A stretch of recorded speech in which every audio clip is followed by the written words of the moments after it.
কার জন্য? তো বক্তার শ্রোতায় যদি ভালোবাসা তৈরি হয় তবেই কিন্তু বয়ান বুঝে আসবে। আর বক্তার শ্রোতায় যদি ভালোবাসা তৈরি না হয়, যত উঁচু মানের বয়ান হোক, শ্রোতা সেটা বুঝতে পারবে না। মুসা আলাইহিস সালামকে ফেরাউন ভালোবাসে নাই, যার কারণে মুসা আলাইহিস সালামের বয়ান ফেরাউনের অন্তরে ঢুকে নাই। নমরুদ ইব্রাহিম আলাইহিস সালামকে ভালোবাসে নাই, যার কারণে ইব্রাহিম আলাইহিস সালামের দাওয়াত নমরুদের কলবে ঢুকে নাই।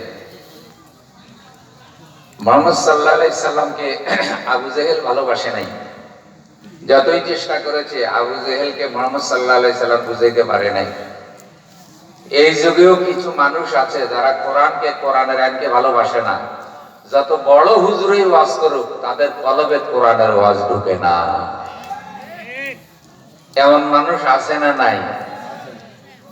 যদিও আমরা চাই যে সবাই কোরআন বুঝুক, ইসলাম বুঝুক, সবাই আল্লাহর আইন প্রতিষ্ঠার জন্য ঐক্যবদ্ধ হোক, কারণ আল্লাহ তো সকলেরই আল্লাহ, কোরআন তো সকলেরই জন্য এসেছে।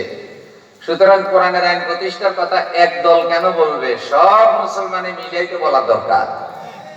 কিন্তু বাস্তবতা হলো একদল মুসলমান বলে, আরেক দল মুসলমান দাবি করার পরেও আল্লাহর আইনের বিরোধিতা করে, এমন মানুষ আসেনি।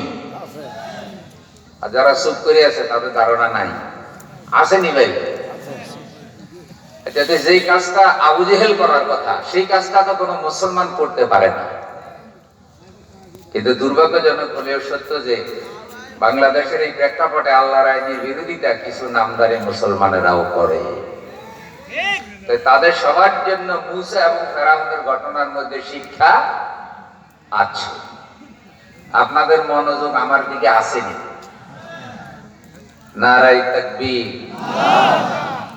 ভাই, ভোটের স্লোগান থেকে জানা নারায়ে তাকবীরের আওয়াজ বড় হয়। রাজি আছেন তো? শরীরের সমস্ত শক্তি দিয়ে তাকবীর দিতে হবে। নারায়ে তাকবীর। আল কোরআনের আলো, আল হাদিসের আলো, কোরআন হাদিস যেখানে, লিল্লাহি তাকবীর।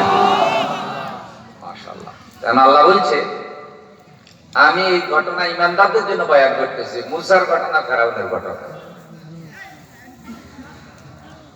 ইন্না ফিরআউনা আলা ফিল আরদ।